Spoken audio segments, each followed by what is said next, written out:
Hey everyone, Joe Waxman here. And in this video, I want to look at the chart of Hedy Lamarr, actress and inventor. Share my screen. All right.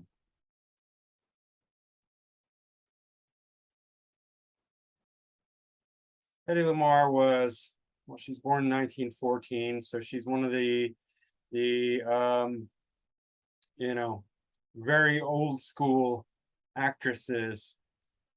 Beautiful. She was hailed as one of the most beautiful women in the world, at least in Hollywood. That's what they called her. And she has several claims to fame. One of them is being this famous Hollywood actress. But one of her original early films was called Ecstasy, and it was very provocative for that time, and did show her topless, nude, and also depicted her having sex. Very mild for modern times, but back in the day, it was quite provocative and scandalous. After which she changed her name and then went continued success in Hollywood. And that was the Ecstasy. That was in Europe, and that was her original name. She was born Jewish in Austria, Vienna, a Jewish family. And nothing really stands out about her childhood. The other thing that,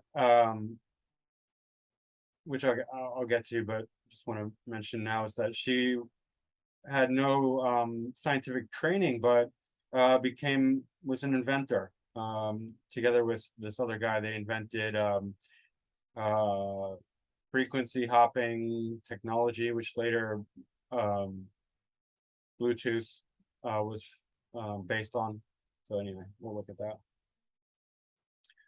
Sun in Scorpio conjunct Mercury. So, and then Mars here a little bit away, 12 degrees.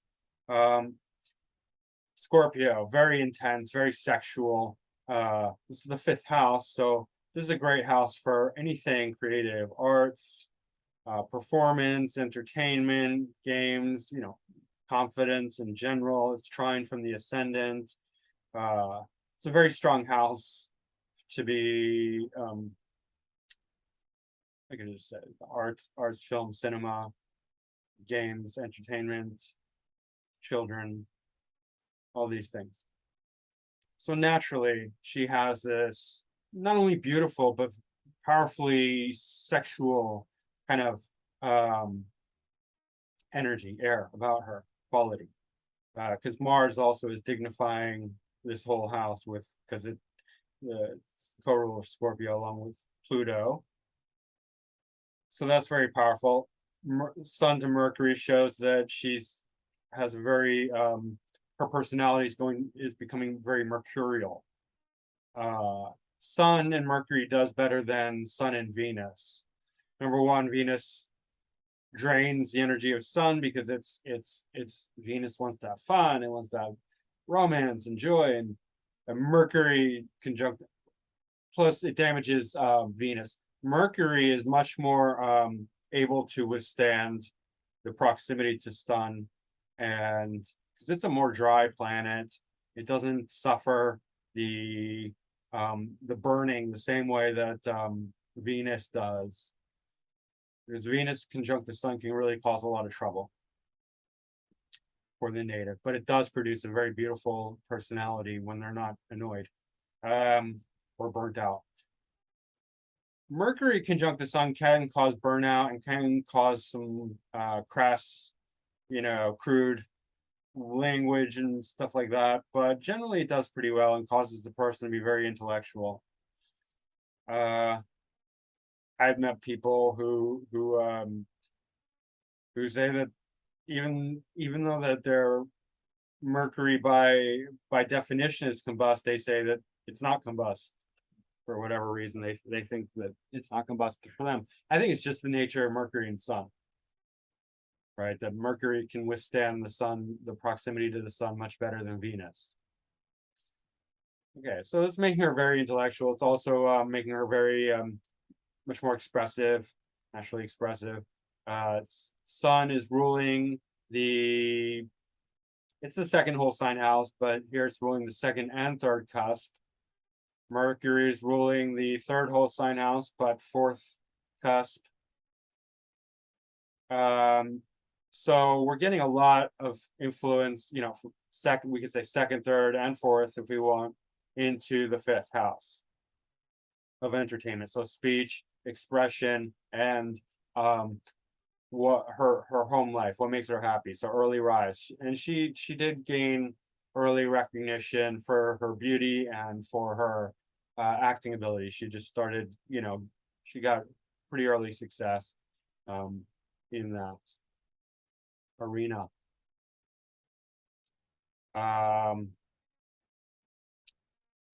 Also 12th house, Mercury's ruling the 12th house in the fifth. So creativity, movies, especially because the alter ego, movies, cinema, arts, creativity, all those things. In the fifth, Mars is ruling the 10th whole sign, but it is the 11th cusp.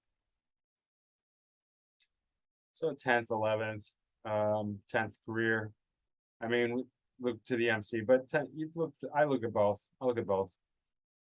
For this, I'd say that her career was very related to ninth house because ninth whole sign house, so philosophical, religious, and that could point to again why she became interested in science and inventive stuff. Kind of jumping ahead of myself, but as long as we're here, that is where her north node is, and Chiron is here, and Chiron, remember, travels between Saturn and Uranus, so it's picking up very intellectual quality as well, and scientific even. Chiron is often related to science, disposited by Jupiter in the eighth in Aquarius, conjunct Uranus. So this is very inventive. Eighth house is diving deep into research and deep thinking in the secrets and hidden things. Aquarius is very scientific. Uranus is the co-ruler of Aquarius, very inventive, brilliant thinking. And then Jupiter is being also very philosophical, not technical, but big picture. So this is like coming up with ideas, like very big scientific ideas, like hidden secret type things. I'll cover that more. I want to read it from the Wikipedia just so it makes enough sense. She's got Moon in Leo, conjunct Neptune in Leo in the second house. That's also brilliant for acting because Leo, natural ruler of the fifth house. And you know, the second house for voice, for anything where the person's speaking. That's excellent. Neptune ruling, you know, co-ruler of Pisces, film, cinema. That's always very prominent with actors, actresses, artists, that type of thing. So that's very, very prominent. South node in the third quadrant, third whole sign. So that's third. It's very third, and it's Mercury ruled as well. So Virgo, you know, this is excellent for expression and this is Mercury, so it's, you know, it's connecting with this fifth house and the sun and acting. But Virgo in general would be very studious, hardworking, puritanical, health concerns, yeah, things of that nature. But being third house, then it's relating to her expression. She's got this very powerful conjunction of Saturn and Pluto, exactly conjunct within 8 degrees, less than 8 degrees of the ascendant. I mean, technically it's the 12th house, but I mean, strongly influencing the ascendant. This is both influencing her looks. Well, so is the moon. because that's the and the sun as well. The sun also influences the looks, but this conjunction of Saturn and Pluto in Cancer is really it gives her like this very intense quality. Pluto naturally is the co-ruler of Scorpio. It's in a water sign, fellow water sign of Cancer. Saturn is not in good dignity. It's in detriment here because it rules Capricorn. So Saturn is ruling the 7th and 8th house. And she married actually an Italian guy who had ties to the Nazis and the Italian fascists, so like Hitler and Mussolini group. And her parents disapproved, but they married.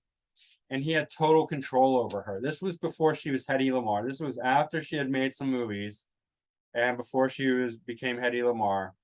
He ruled her with an iron fist. 7th Lord in the 1st, conjunct Pluto. He forbade her from doing any more movies, and he was, he didn't like the ecstasy movie that she did, and he basically he was a dictator over her life. It's very, this is very evident there. And then we can see also the sesquisquare to the sun. So this is very controlling over the ascendant and the sun, right? And she managed to escape. She apparently wore they had lavish dinner parties with all these politicians and that's also scientists, and that's where she got an interest in science. But she convinced him to allow her to wear all her jewelry to a dinner party, and then she escaped. Pretty clever, I guess. And then she moved to London, I guess, and started acting again and changed her name. Then moved to the US. Yeah.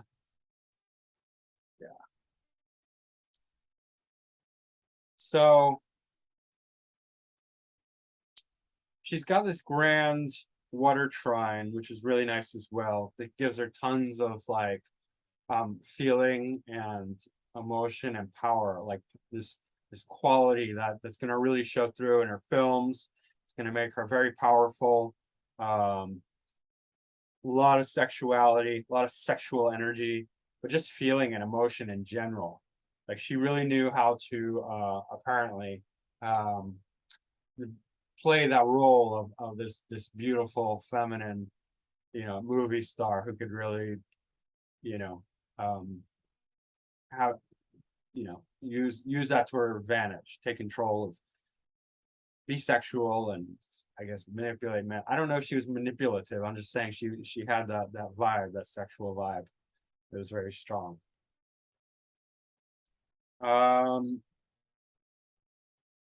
Venus is in the 6th. Venus is ruling 4th whole sign house, 5th cusp, and 11th whole sign house. Not a cusp here. And it's square Chiron. So, first of all, that's going to talk about her relationships, because Venus always talks about relationships, significator relationships. And, but it's showing also some conflict. We see that relationship. We see, the very controlling husband as well. It's also conflict. And this does relate to her child. She had a falling out with one of her children at 13. It was very unspecific in Wikipedia. I really don't know what happened, but it just seems odd.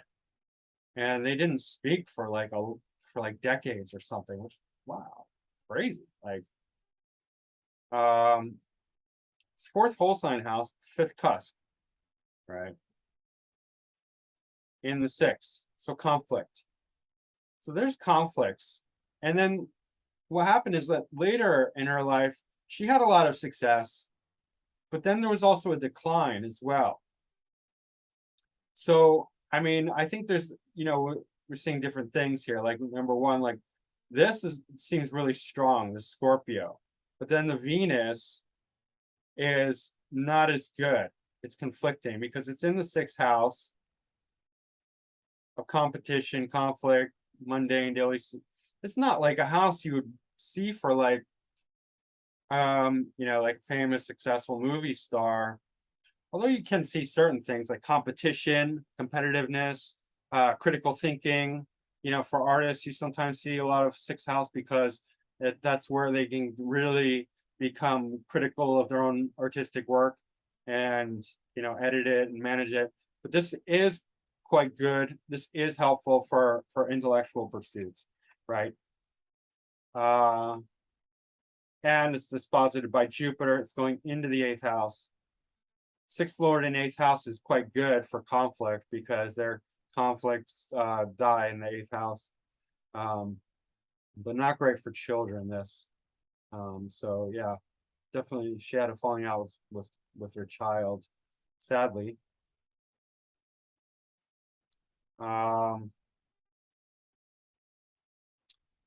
North node in Pisces. Yeah, as she got older, she got more interested in this, scientific thing, scientific studies.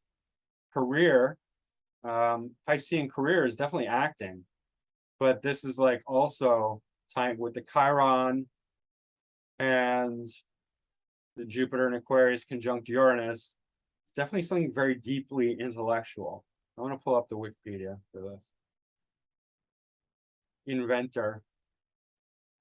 Although she had no formal training, was primarily self-taught, she tinkered in her spare time on various hobbies and ideas, including a traffic stoplight and a tablet that would dissolve in water to create a carbonated drink. The beverage was unsuccessful.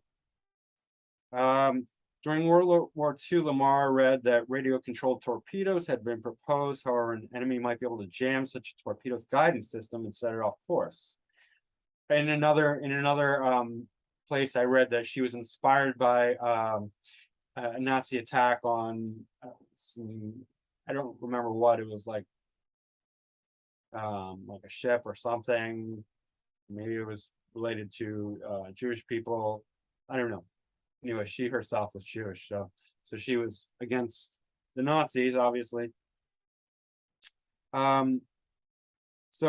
She discussed this with her friend George Antheil, who was a composer and a pianist, and together they came up with this idea of a frequency hopping signal that might prevent torpedo's radio guidance system from being tracked or jammed.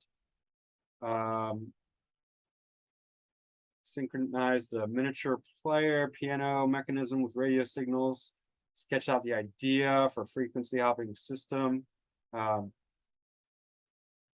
blah, blah. Antheil introduced the idea to Samuel Stuart McKeon, professor of radioelectrical engineer at Caltech. And Lamarr then employed for a year to actually develop the functionality of the ideas.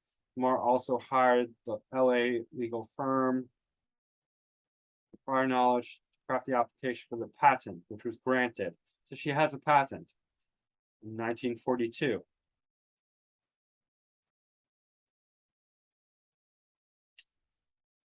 It was filed under her married name, Hedy Lamarr.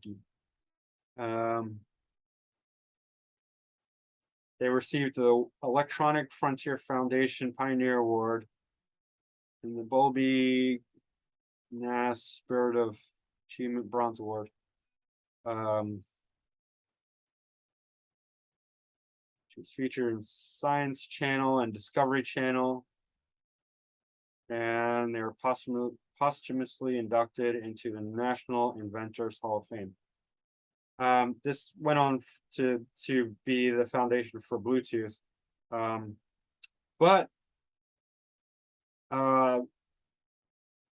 so it wasn't used at that time. Neither the U.S. Navy nor that of any other nation were using radio-controlled torpedoes. And electromechanical devices such as these were soon to be made obsolete by purely electronic controls. Furthermore, spread spectrum frequency hopping was not a new idea. Marconi had experimented with it.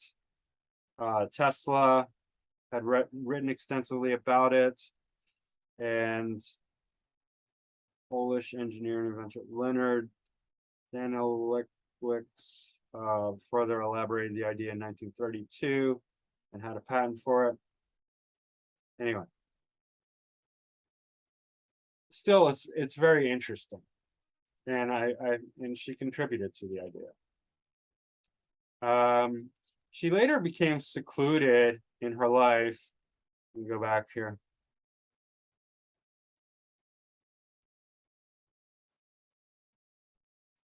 Her Mars is her strongest planet, according to this Dignities.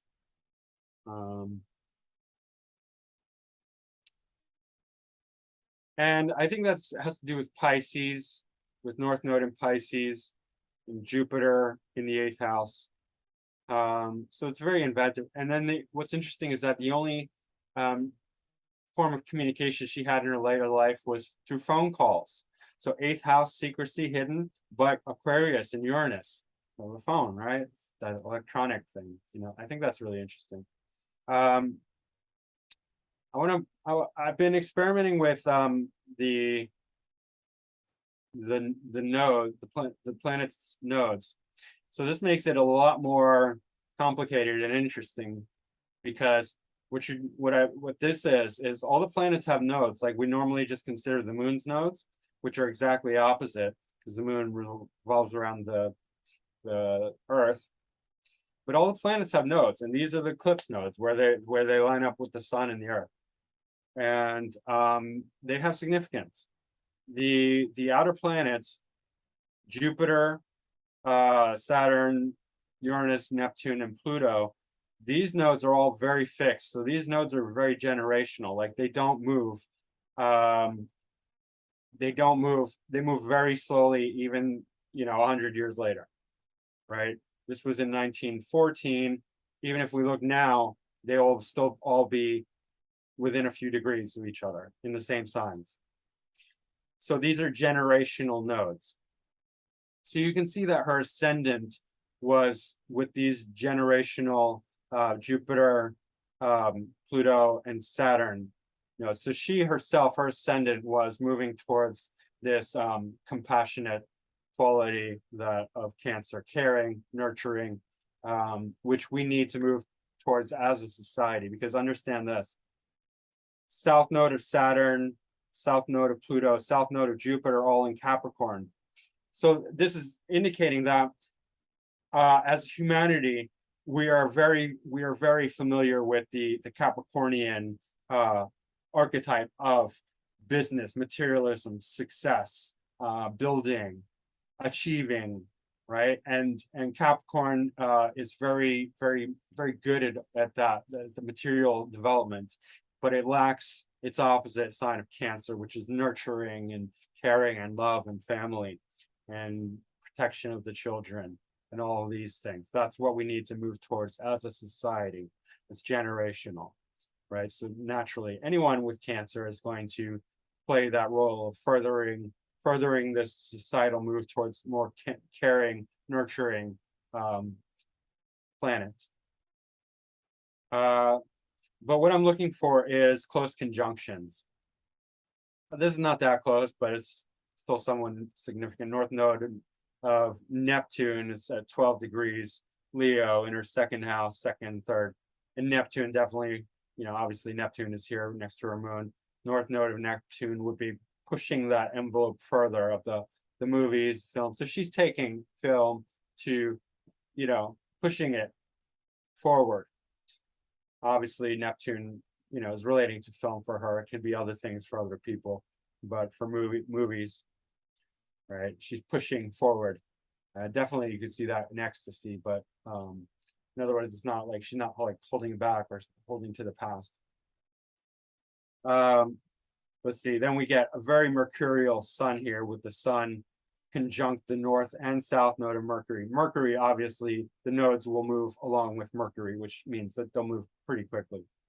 But it's still significant. And see how the nodes of Mercury, where Mercury is rotating around the sun on the inside of the Earth. not the inside of the Earth, but inside the orbit of the Earth, right? Mercury and Venus are inside the orbit of the Earth. Mars is outside. So anyway, Mercury's nodes are conjunct the sun, making her very mercurial. And then Mars is south node. So adding to that sexuality, right? Why was she cast in this role of this very early, avant-garde artistic sex, sexy movie, like for that time, right? Because she was a sex symbol, like south node of Mars in Scorpio. That's like conjunct her sun. It's like she's oozing this sexuality, right? That's undeniable. Then Mars is conjunct the south node of Venus in Scorpio. So Mars and Venus together, it's very passionate. So south node. So her Mars has this latent Venusian quality, this feminine. It's making it even more sexual, her Mars. Her very powerful Scorpio Mars. And then Venus is exactly conjunct the south node of Uranus, which is really interesting because it's disposited by Jupiter. So this is Sagittarius. So something about her creative philosophy is also very like inventive. It's doubling up on this Uranian thing that she had going, this invention. She naturally had it. Like she gravitated towards that without any education. She's always tinkering, like, ooh, what could I invent, right? That's her creativity. That's, and then her philosophy, her thinking, her mind, her Jupiter, Sagittarius is, it's opposite Gemini. So it's like the big-mindedness.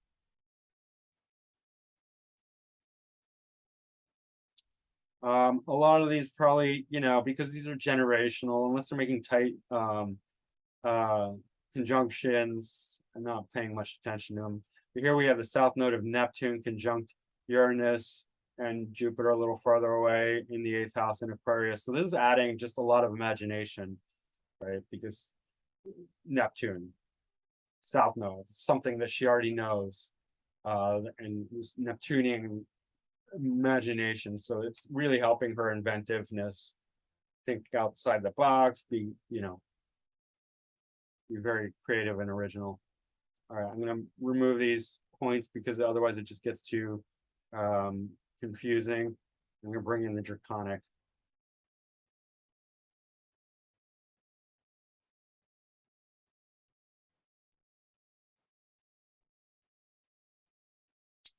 All right. Now her Draconic chart's not too much different from her natal chart. Saturn and Pluto still in the first.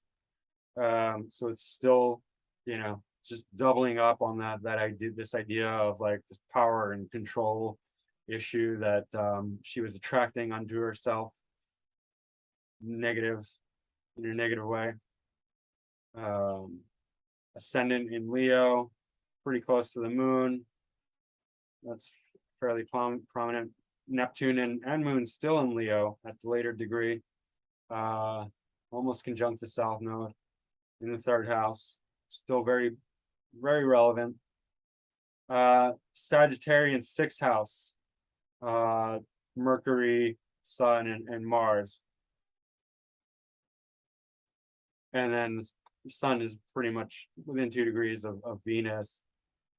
So there's that critical thinking, right? It wasn't just the acting, and it was also really brings up this kind of conflictual competitive side. She sued a lot of people, especially towards the end of her life. She sued Mel Brooks for, I think, in Blazing Saddles, there was a character named Hedy Lamarr, and I can't even recall who that was, but she sued for the likeness. She sued other people. So she was very competitive, right? And that's that Venus and also these in her Draconic, these planets. But this is also very good for critical thinking. Yeah, Venus in Capricorn. So one of the things that attracted her to this Italian dictator type guy, it was that he was rich and successful. Venus in Capricorn.